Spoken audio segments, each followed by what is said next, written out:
আল্লাহ বলে এটা আমি কিয়ামতের ময়দানে তোমার জন্য আমি আল্লাহর ব্যাংকের মধ্যে জমা রাখলাম। ইয়াউমা লা ইয়ানফাউ মালু ওয়ালা বানুন, সূরাতুশ শুআরা 19 নম্বর পারা 9 নম্বর পৃষ্ঠার একেবারে 14 নম্বর লাইন আল্লাহ বলেছেন, যেই দিন তোমার কোনো আমল থাকবে না, যেই দিন তোমার কেউ পরিচয় দিবে না, যেই দিন তোমার মুসিবতে কেউ তোমার কাজে আসবে না, দুনিয়াতে থাকা অবস্থায় তুমি আলেম হতে পারো নাই, ছাত্র হতে পারো নাই, তাদেরকে সাহায্য সহযোগিতা করছিল 10 টাকা 20 টাকা 100 টাকা 500 টাকা দিয়া, আমি আল্লাহ এটা আমার ব্যাংকের মধ্যে জমা রাখছিলাম। আও মুঈনান, তুমি যে সাহায্য করছিলা এই সাহায্যকে উসিলা বানায় আমি আল্লাহ আজকে কিয়ামতের ময়দানে বিভীষিকার মতন এত অবস্থার মধ্যে আমি আল্লাহ তোমাদেরকে সাহায্য করার কারণে জান্নাত দিয়ে দিলাম। সুবহানাল্লাহ। 3 নম্বর জান্নাতে যাওয়ার আরেকটা রাস্তা হইলো আলেমদেরকে সাহায্য করা, মাদ্রাসার ছাত্রদেরকে সাহায্য করা, এটা 3 নম্বর রাস্তা। 4 নম্বর হইলো রাসূল বলেছেন আও মুহিব্বান, আলেমদেরকে ভালোবাসবা। আরেকটা হাদিসের ভিতরে একই বর্ণনায় আসছে আও মুস্তামিআন, আলেমদের হক্কানে আল্লাহ ওয়ালা বুজুর্গদের কথা শুনে নিজের জীবন যদি পরিচালনা করো, আলেম হইতে পারো নাই, ছাত্রও হতে পারো নাই, তাহলে হক্কানি পীর মাশায়েখ আল্লাহ ওয়ালা বুজুর্গ আলেমের সুহবতে গিয়া তার কথা শুনে তোমার জীবন যদি পরিচালনা করতে পারো, তাহলে তুমিও জান্নাতে যাইতে পারবা। 4 নম্বর কি বললেন? আও মুহিব্বান, বলেন সত্যিকার অর্থে আও মুহিব্বান, ভালোবাসা। ভালোবাসলে কি টাকা দিতে হয়? কথা কয় না। এইখানে আরেকটা কথা শুনেন, মুফতি ওলিউল্লাহ সাহেব যে কথাটা বলছেন আমি এই কথাটাই বলতেছি। নবীজি বলছেন কোন আলিমান, ভালো আলেম হও, এলেম অনুযায়ী আমলকারী আলেম হও, জান্নাতে যাইতে পারবা 1 নম্বর কাতারে। 2 নম্বর আও মুতাআল্লিমান অথবা আও মুস্তামিআন, ছাত্র হও, তাহলে 2 নম্বর কাতারে যাইতে পারবা। 3 নম্বর আও মুঈনান, আলেমদেরকে মাদ্রাসার ছাত্রদেরকে আল্লাহ ওয়ালা বুজুর্গ ব্যক্তিদেরকে সাহায্য করো, 3 নম্বর জান্নাতে যাইতে পারবা, 3 নম্বর নাই। 4 নম্বর আও মুহিব্বান, ভালোবাসো। ভালোবাসলে কি টাকা দিতে হয়? কথা বলেন, ভালোবাসলে টাকা দিতে হয়? ভালো করে এখানে খেয়াল করে শুনেন, যে এলেম অনুযায়ী যে আলেম, সত্যিকার আলেম, সত্যি আল্লাহর ওলি বুজুর্গ ব্যক্তি, নবীজি বলছেন ওয়ালা তাকুন খামিসান ফাতুহলিক, অথবা আছে ফাতাহলিক, সাবধান হে মানুষ, সাবধান। আলেম হইতে পারো নাই, ছাত্র হইতে পারো নাই, মহাব্বত করতে পারো না, তাদেরকে সাহায্য করতে পারো না, সাবধান। ওলা তাকুন খামিসান। 4 নম্বর 5 নম্বরে যাও না, আলেমের বিরোধিতা কইরো না। 5 নম্বরে যাও না, ফাতুহুলিক, হালাক, ধ্বংস তুমি হয়ে যাবা, ধ্বংস হয়ে যাবা। আপনি আলেমের বিরোধিতা করবেন না, তাহলে আপনি ধ্বংস হয়ে যাবেন। এদিকে তাকান, সবাই কোরআনে কারিম পড়ছেন, ছোট্ট একটা ইঙ্গিত দেই, ফেরাউনের স্ত্রীর নাম কি? হ্যাঁ, মাশাআল্লাহ। আসিয়া কি মুসলিম ছিল না অমুসলিম? মুসলিম ছিল। আসিয়া ফেরাউনের স্ত্রী ছিল। আল্লাহ আসিয়াকে এত ইমানের পাওয়ার দিছিল, মুসা আলাইহিস সালাতু ওয়াস সালামের আম্মা ফেরাউনের ভয়ে যেই দিন বাক্সর মধ্যে তালা তালা মাইরা সবকিছু আটকায় নদীতে ফালাইয়া দিছিল, যেই দিন সর্বপ্রথম ফেরাউনও আসছে, আসিয়াও আসছে ওই নীল নদের কাছে, ফেরাউনে দেখে বলতেছে মুসা আলাইহিস সালাতু ওয়াস সালামের চেহারা অথবা বাক্স দেখে ফেরাউনে বলতেছে এই ছেলেটাকে দেখে আমার পছন্দ হয় না। আসিয়া বলছিল এই ছেলেটা মনে হয় আমাদের মতন না, অস্বাভাবিক ছেলে। এতটুকু কথা বলার কারণে ফেরাউন বলছিল আমার পছন্দ হয় না। এতটুকু বলার কারণে জমানার পয়গম্বর ছিলেন, আলেম ছিলেন, মুফতি ছিলেন, হাফেজ ছিলেন, কোরআনের বড় ধারক বাহক ছিলেন মুসা আলাইহিস সালাম। ফেরাউন এই কথাটা ছোট সময় বলার কারণে, মুসা আলাইহিস সালাম ছোট ছিল, এই কথাটা বলার কারণে, আলেমের বিরোধিতা যাওয়ার কারণে, ছোট্ট বাচ্চার বিরোধিতা করার কারণে ফেরাউন কিয়ামত পর্যন্ত লানত। কথা বলেন ঠিক কিনা?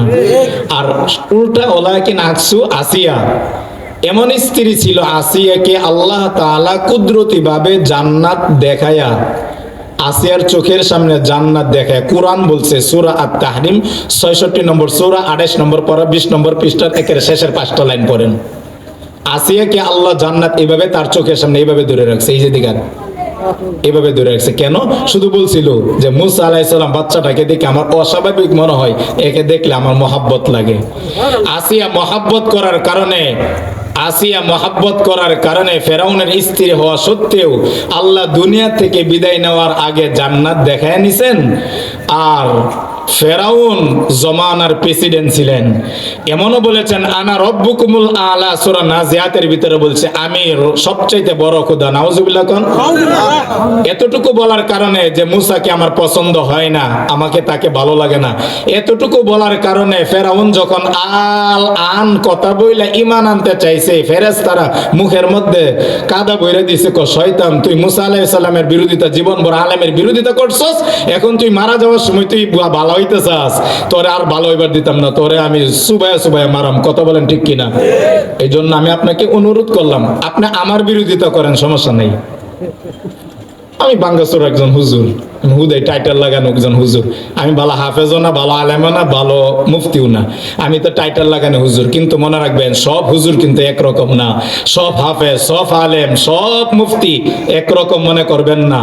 এমন মুফতিকে, এমন হাফেজকে, এমন কোরআনের আলেমকে, মসজিদের মুয়াজ্জিনকে, মসজিদের খাদেমকে, মাদ্রাসার ছাত্রকে, মাদ্রাসার হুজুরকে কটু কথা বলবেন, এমন হইতে পারে সে মনে কষ্ট নেওয়ার কারণে আপনাকে বদদুয়া দিবে, কষ্টের কারণে বদদুয়া দিবে, আপনি মারা যাওয়ার আগে বেঈমান হয়ে মারা যাবেন।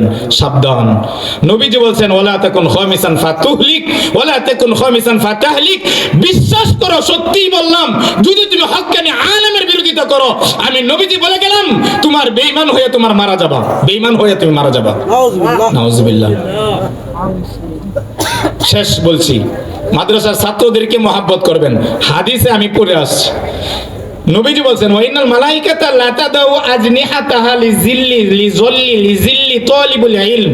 মাদ্রাসার ছাত্ররা, আলেমরা, হাফেজরা, কোরআনের ধারক বাহকরা, এরা যখন রাস্তা দিয়ে যা, ফেরেশতারা নূরের পাখা তাদের তলে বিছায়া দেয়। আমাদের বাংলাদেশের প্রাইম মিনিস্টার বুকে হাত দেয়, চাইরা না এটা বলতে পারবে না, আমি বলতে পারবো, আমি বলতে পারবো, মাদ্রাসার ছাত্রদের ব্যাপারে বলতে পারবো। নবীজি বলে গেছেন, নবীজি বলে গেছেন, উলামায়ে কেরামের ভিতরে নবীজি বলছেন খুতবাতুল আহকামের ভিতরে, আশরাফ আলী থানভী রাহমাতুল্লাহ বলছেন ইন্নাল উলামা ওয়ারাসাতুল আম্বিয়া, উলামায়ে কেরাম হক্কানি রব্বানি উলামায়ে কেরাম এরা আমি আল্লাহর রাসূলের ওয়ারিস। তুমি আলেমের বিরোধিতা করা মানে রাসূলের বিরোধিতা করা, আর যারা রাসূলের বিরোধিতা করবে এরা সত্যিকার অর্থে কোনোদিন মুসলিম হয়ে, মুমিন হয়ে, পাক্কা সাচ্চা মুমিন হয়ে তারা মারা যাবে না, এরা বেঈমান হয়ে মারা যাবে।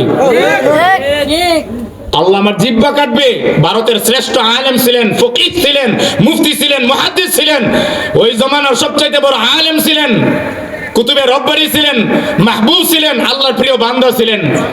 উনি ওনার কিতাবের ভিতরে লিখছে, সত্যিকার অর্থে বলে গেলাম, শাহ হাজী আমদাদুল্লাহ মুহাজির মক্কি সহ, আতাউল্লাহ বুখারী সহ, কাসেম নানুতুবি সহ, দারুল উলুম দেওবন্দের এই মাদ্রাসার যিনারা প্রতিষ্ঠাতা ছিলেন, মাদ্রাসার ছাত্র ছিলেন, উস্তাদ ছিলেন, ওনারা কিতাবের ভিতরে বলে গেছে যে ব্যক্তি নামাজ পড়ে, রোজা রাখে, হজ করে, যাকাত দেয়, সর্ব অবস্থায় আল্লাহকে সেজদা দেয়, অথচ মাদ্রাসার হুজুরের বিরোধিতা করে, ছাত্রের বিরোধিতা করে, হক্কানি আল্লাহর ওলির বিরোধিতা করে, মনে রাখবা আমি বলে গেলাম, কিতাবে লিখে গেলাম, ওই ব্যক্তি মারা যাওয়ার পরে কবরে দেখবা, রাখার পরে 2 দিন পরে 3 দিন পরে কবর খুঁজে দেখবা তার চেহারা আলেমের বিরোধিতা করার কারণে কিবলা দিক থেকে আল্লাহ কুদরতে ঘুরায় অন্যদিকে নিয়ে গেছে। এই জন্য সব আলেমের বিরোধিতা করবেন না। আপনার পছন্দ হয় না, চুপ থাকেন। নবীজি বলছেন তোমার যদি ভালো লাগে ফালিয়াকুল খায়রা, তোমার যদি ভালো লাগে ভালো কথা বলো, তা না পারো ফালিয়াসুম, তাহলে তুমি চুপ থাকো। কোনো ভালো কথা না বলতে পারলে চুপ থাকবেন। মনে রাখবেন না, আমি আপনাকে অনুরোধ করে বলছি, আমি হাদিসের কথাই বলছি, আপনার খারাপ লাগলেও আমি হাদিসের কথাই বলছি। আল্লাহ আমাদেরকে বোঝার তৌফিক দান করেন। তাহলে এই হাদিস থেকে পাইলাম, আমরা যদি জান্নাতে যেতে চাই, নবীজি বললেন এলেম অনুযায়ী আমলকারী আলেম হও, এলেম অনুযায়ী আমলকারী ছাত্র হও। আলেমও হতে পারো নাই, ছাত্রও হতে পারো নাই, মুআইনান তাদেরকে সাহায্য করো। আপনি যদি সাহায্য করেন, সার্বিক সাহায্য সহযোগিতা আপনি করেন, আপনিও 3 নম্বর কাতারে, হয়তো বা আল্লাহ যদি কবুল করে নেয় আপনিও 3 নম্বরে জান্নাতে যেতে পারবেন। 4 নম্বর মুহিব্বান, ভালোবাসো। 5 নম্বর যায় না, ওয়ালা তাকুন খামিসান ফাতাহলিক ওয়ালা তাকুন খামিসান ফাতুহলিক। তুমি যদি আলেমের বিরোধিতা করো, ছাত্রদের বিরোধিতা করো, মাদ্রাসার মসজিদের বিরোধিতা করো, কোরআন হাদিসের বিরোধিতা করো, আল্লাহ আল্লাহ রাসূলের হক্কানি পীর মাশায়েখ আল্লাহ ওয়ালাদের বিরোধিতা করো, ফাতুহলিক, তোমার কপাল পুরা ধ্বংস হবা।